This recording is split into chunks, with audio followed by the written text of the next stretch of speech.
So as a Christian, Jesus was the center of my universe. He was the center of my life. Was the center of everything that made up the person that I was. So he was at the center of every single belief that I had. But now that I no longer subscribe to that religion, how do I now view Jesus Christ? Because you're probably wondering, if I stopped being Christian and if I stopped seeing Jesus Christ as my Lord and Savior, what do I see Him as now? And also you can imagine moving from, seeing someone as your Savior, someone that is meant to save you, someone who supposedly, laid down their lives for you, moving from a place of relying on, that person, relying on that person to pass on your prayers for you to God. And also that person equally having the power to answer your prayers as well. It does say in the Bible, it does talk about Jesus Christ interceding for you or on your behalf. So moving from that to not seeing Him as a savior, but as an equal who just happened to live at a different time, was a huge transition. So I think that's what I just want to talk about today. So how do I see Jesus today? Who do I think Jesus was? Or who do I think, and what do I think Jesus is today? Right? So I believe, that Jesus was, I don't want to say I know, but a part of me feels like, it's something I know instead of something that I believe, so, but I understand, let me use that word, I understand that Jesus was, a being or a person that, incarnated about 2,000 years ago. He walked on the planet, and what I believe happened with Jesus is that he, set out some time for himself, where he invested in his spirituality, and I think that's what eventually led to his awakening, right? And I think awakening is it's a buzzword, in the times that we are living in. It's you hear it like everywhere. But yeah, something I believe happened to Jesus. I believe that the certain, he reached a certain awareness of himself, of what I'm gonna call God, and might call different names throughout this video, because I do not like using the word God. I'll explain why in just a second. So he attained that awareness, of who he is, of who God is, of the world, and of just a whole lot of things. His purpose as well, as a physical being on earth. And I think what happened is that he obviously taught about the things that he was aware of, and just his new understanding of things. And I think at the time that he existed and was teaching these things, he was met with a lot of resistance. And I'm thinking the reason for that is because, and I'm just thinking that there are teachers and spiritual teachers who are teaching the same things that Jesus was teaching back then, but the current spiritual gurus and teachers are being met with a lot of resistance even today. So you can imagine, and it's happening now with all the information that we have access to today. So you can imagine what the extent to which he was being rejected back then. Considering that there wasn't much information available at that time. So people relied only on the information they got from their immediate environment. And I mean, it talks about in the Bible, it mentions that there were scriptures that they were using back in those days. So I'm sure there was not a lot of written texts back then. It could have been those scriptures, but I'm sure there wasn't a lot of text that they had back then that they could refer to, for research purposes or for, just finding information and all of that. And I don't think Jesus found, reached his level of awareness through reading or through that could have contributed, but I think it was mostly through just raising his awareness or his consciousness. And it's something he probably didn't do consciously, but it's spending time in solitude does that to you. Being in the present moment does that to you. You just reach a certain level of awareness where you just understand certain things, where you're just aware of certain things. You don't necessarily need to read about these things. They just come to you. There's a phrase that says something like, when the student is ready, the teacher avails himself. And it sort of like links into what I'm saying, but it's not exactly that. Because I think what that phrase means is that when you are ready for information, or when you are ready for something, or when you're ready to understand something, when you are, in a certain frequency to receive a certain thing, that's where the thing will meet you, right? But what I'm describing here is you being in a certain awareness that allows the inflow of certain information to you. You get to download certain information into your awareness because you are in that dimension, you are in that allowing state. And I think that's the state that Jesus Christ was in, right? So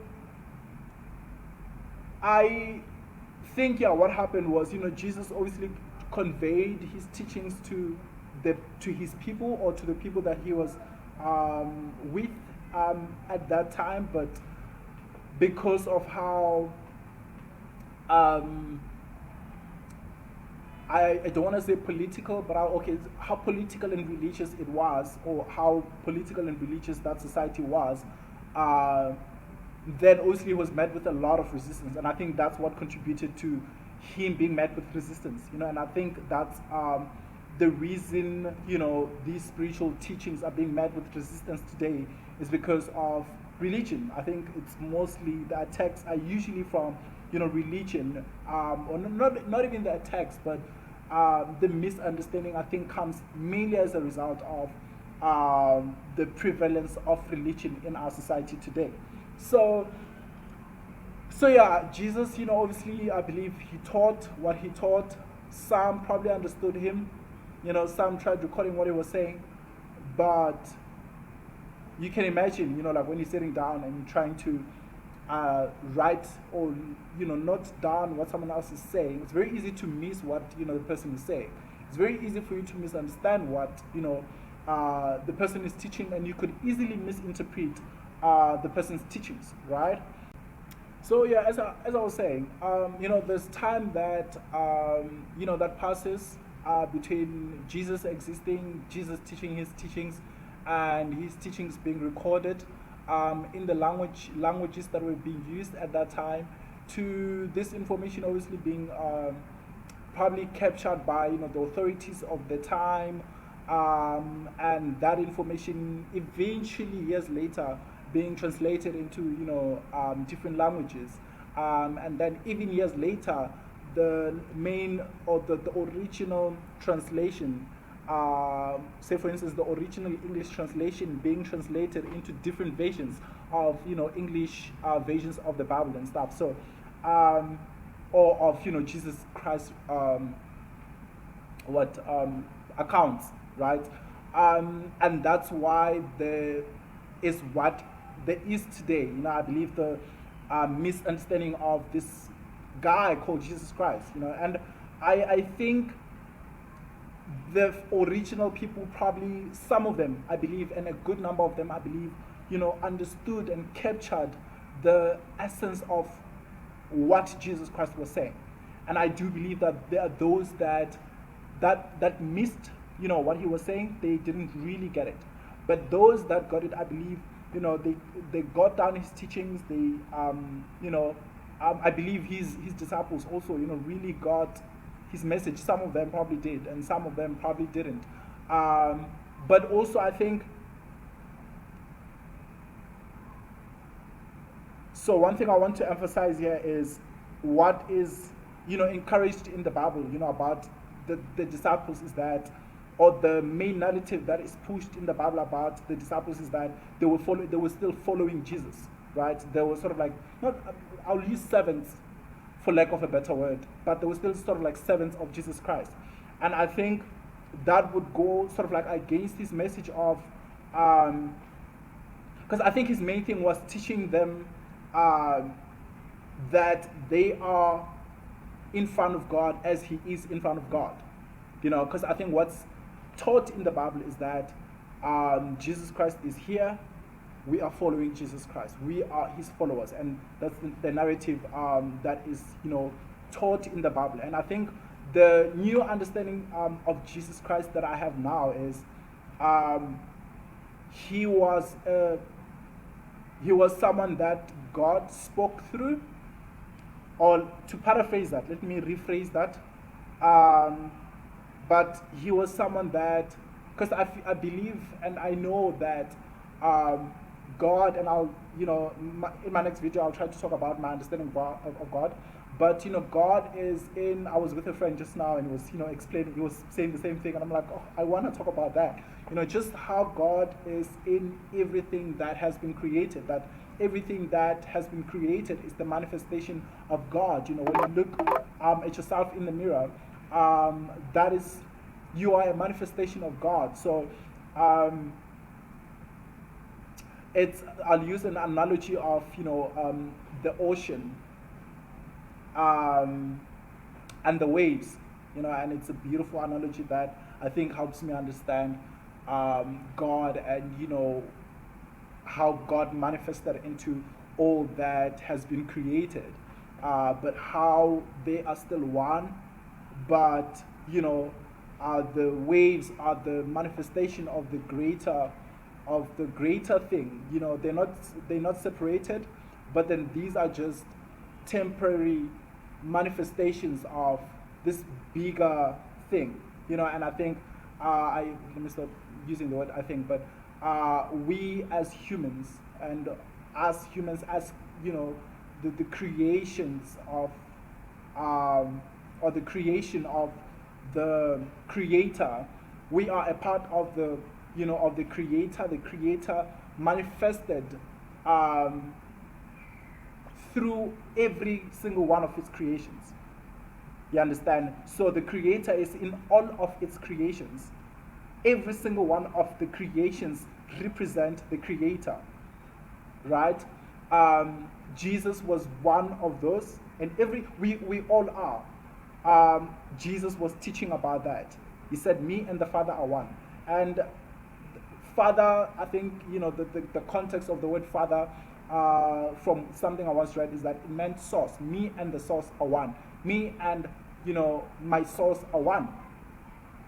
And Jesus was saying the same thing, that you and the source are one. Me and the Father are one. And you also are in the same way that me and the Father were, or me and the source were, right? And he was pointing to something within us. He spoke about the kingdom being within us, right? It wasn't pointing at us to an individual that we should worship, but within ourselves, right? And I think that teaching is found, across different religions, about finding the essence of who we are within ourselves, and something that we should not look for outside ourselves, right? So Jesus, so I mean, most people understand, it's general knowledge that we are more than our bodies, right? We are something that's not physical, and we have manifested as physical beings, right? The essence of who we are is that non-physical part of ourselves, right? And I'm saying this to bring in the term Christ consciousness. So I mean, we know, okay, Jesus Christ came, he died, and there's still people that worship Christ, and their experiences, sorry, are so real and so genuine. I mean, when I was a Christian, there's so many moments where I felt like I was one with Christ. I felt the presence of Christ, even though I didn't know him. But there was just this knowing, this connection that I felt to a being, to this being that I'm calling out to, that I'm crying out to, that I'm, I'm sending out my worship and my praise to. And that's my current understanding, is that he did leave, and he did leave on earth. And he did leave, went back to wherever he came from. But is that where it all ended? And I don't think the answer is no. I believe that you can still reach him where he is now, even though he's no longer, in physical form. And that's why I think we still have, that's why the religion of Christianity is still thriving, because when you do call on this guy, he comes through, because we do not cease existing, the moment this physical manifestation stops. So when this stops, something else continues, right? Something that was before this came, before this physical manifestation came, right? Before this body came. So that I believe was the essence of what Jesus came to teach.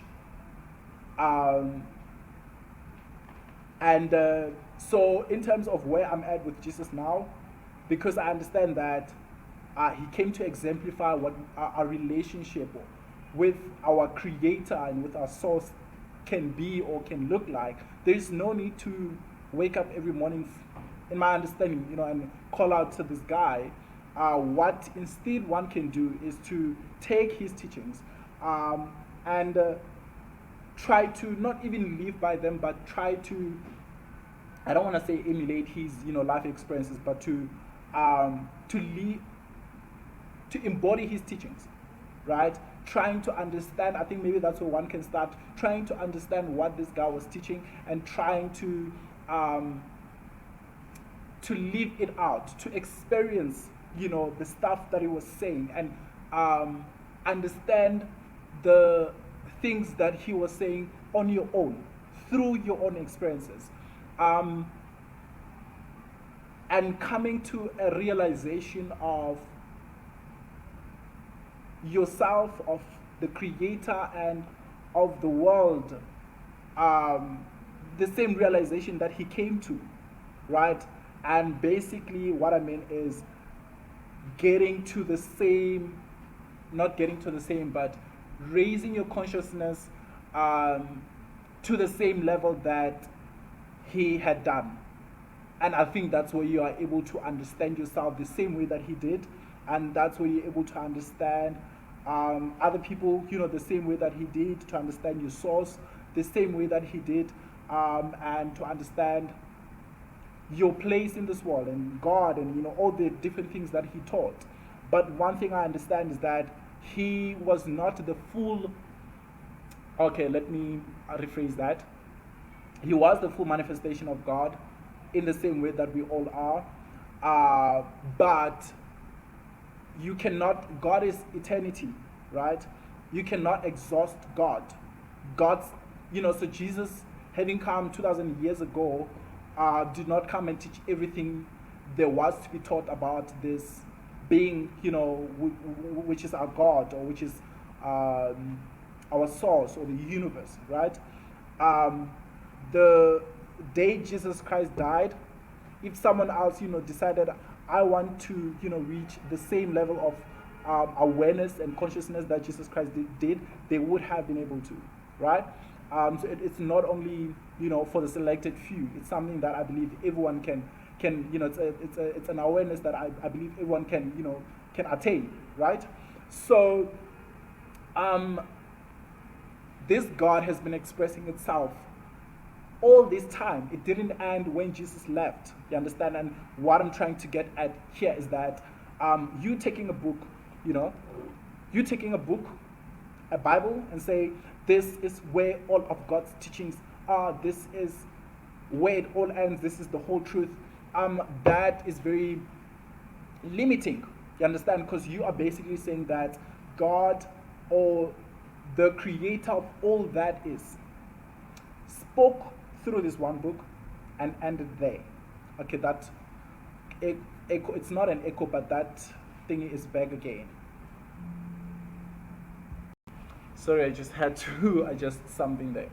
So basically, um, yeah, so there is no way that, this eternal being, this all knowing, this all powerful, this all intelligent, this all loving, this all encompassing being decides to express itself through one being and then says, I am done. You are all on your own. You have this book that is going to give you all the answers that you will ever need in all of your existence for eternity. That makes no sense. I mean, you just thinking about that, it makes no sense. So my point with that is that this being has been communicating, right? This being is still communicating. And this being will never stop communicating as long as there is, us, we are still, and by us I mean like humans who are still, connecting to, realms higher than themselves, and who are still connecting to just realities that are way, bigger than the physical realities that we are, right? So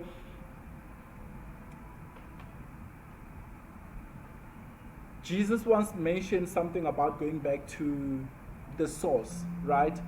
And and I think that gives us sort of like an understanding that when you leave and go back to, source, or to heaven, you are going back to source, right? Because that's where you come from.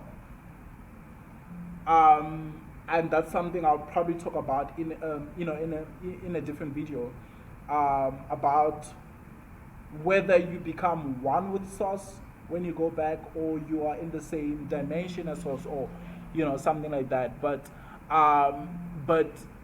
what I understand now is that Christ as a spiritual entity still exists, and it's something, it's a being that you can still access even now, right? In the same way that we are accessing beings that call themselves Abraham, that are speaking to us through, through physical beings in this physical reality. We even have beings from different planets that are communicating to us through physical beings who are here on Earth, right? I think the main person I wanted to talk about today was Jesus, right? And where I'm at with Jesus at the moment, because as I told you, this channel has mainly been about me documenting my journey in religion and in spirituality. So I just want you to understand where I am at right now.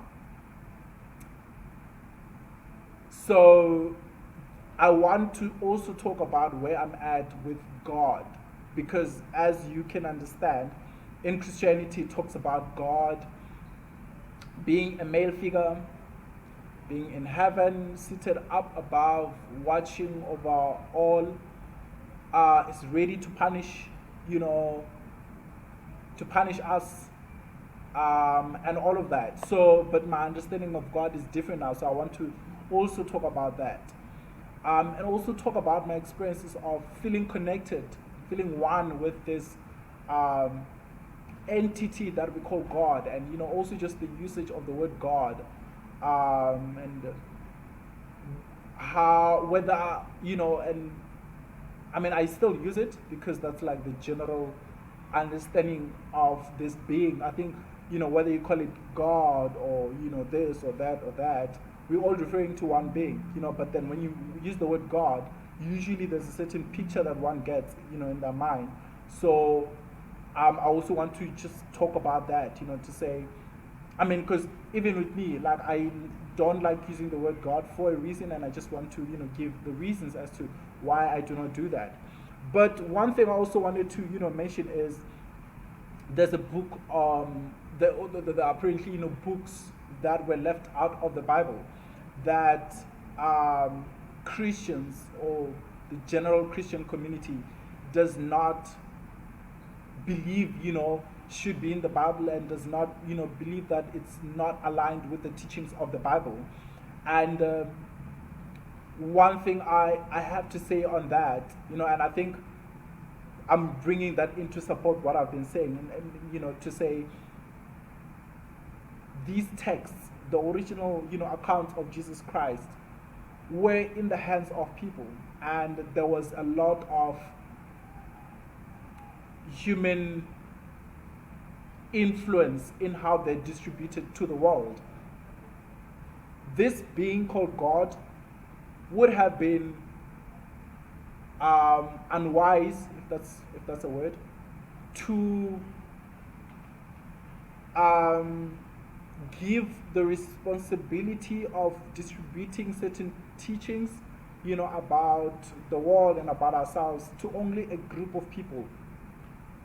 So, because that group of people would then determine how they decide to give out the information to other people. If they decide to change some of those teachings, they would do that, and people would get the wrong information. And this being who is all-knowing, who is all-powerful, who is eternal, who is omnipresent, who is everywhere at the same time.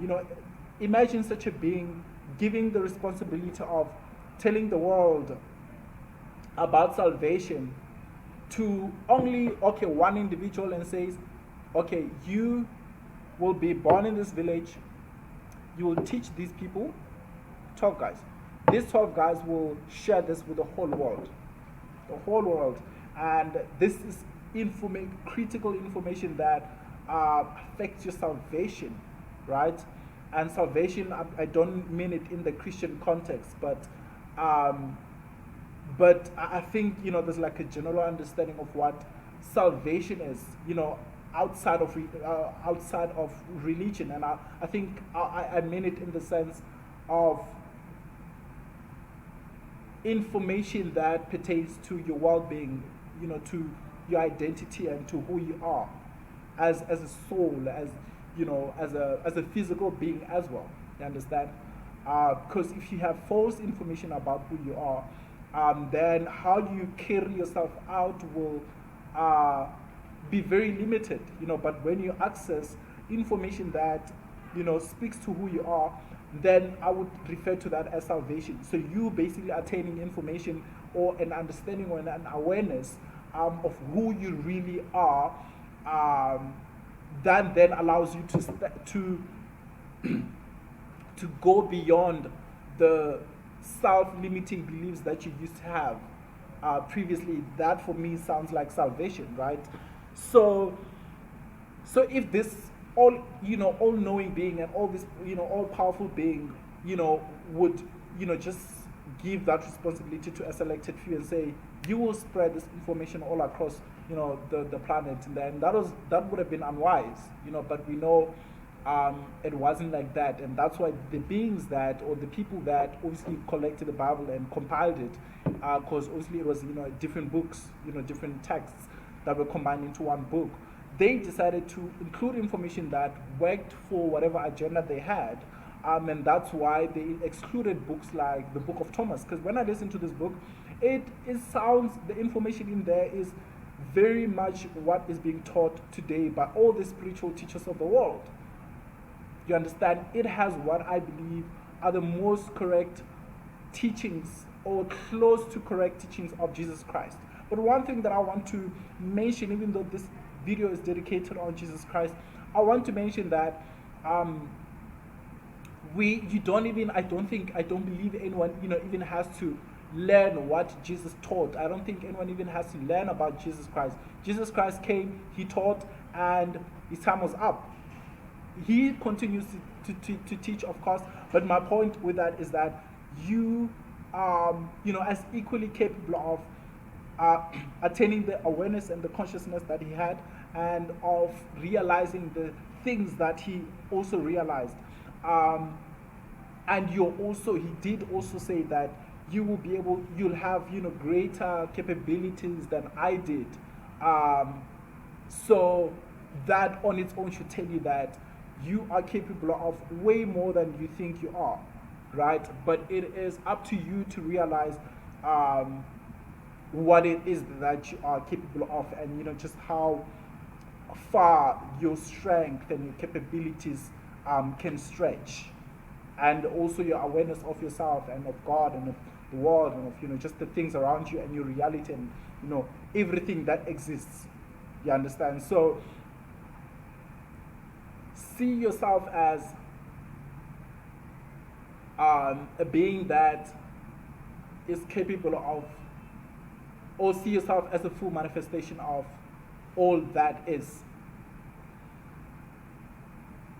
in the same way that Jesus did. And I think the best favor you can do for yourself is just having the same realization that Jesus had of himself.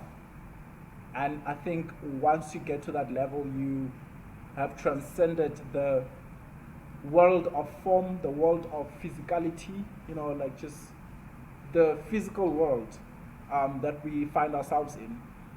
And you step into just something very powerful.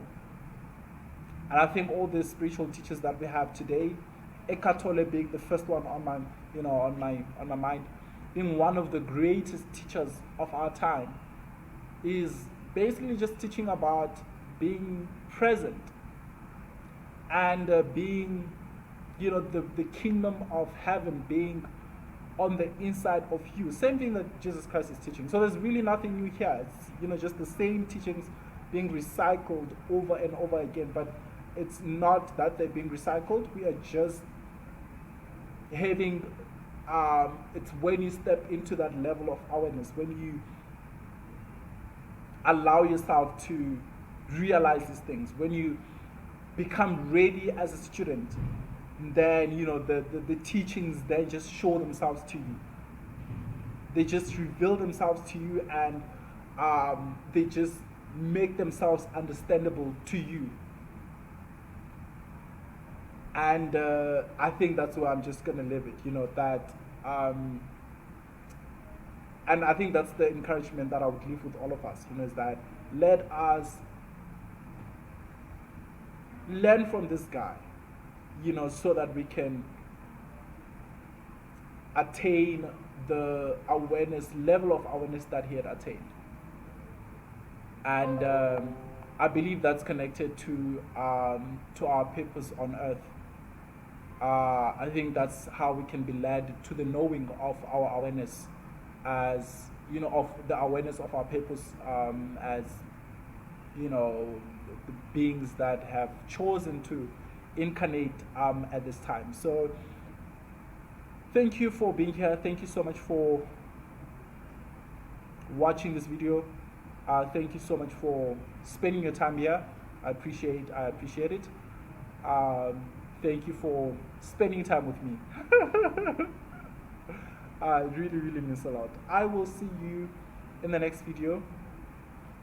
I would love to interact with you and connect with you. So let's connect in the comment section, or you can follow me on Facebook. It's Brian Swear. Follow my page, and let's connect. Send me a message. Let me share your story with me. Let me know what you thought of the stories that I am sharing with you. And yeah, it's great. Just creating our current reality with you. We are all co-creating. We all co-created the world that we're living in today, and I think we continue co-creating this world. We are together in this. So since we are together in this, let us connect, let us, and obviously, I don't mean that we all have to be together. You have to connect with everyone. So I think when you feel led and when you feel guided to someone, you will be taken there. So, and I think the consciousness, which is the greater mind, which is what we call God, is orchestrating all of that. The universe is at work, and it's doing some really amazing things. It's always making things work out for all of us at all times, and that I know without a doubt, that it is definitely happening. So I hope you have a good time. Thank you once again, and I will see you in the next video. And this is the final goodbye. Well, not final, but I mean like on this video. So I love you, and I really and truly appreciate you taking out your time to watch this.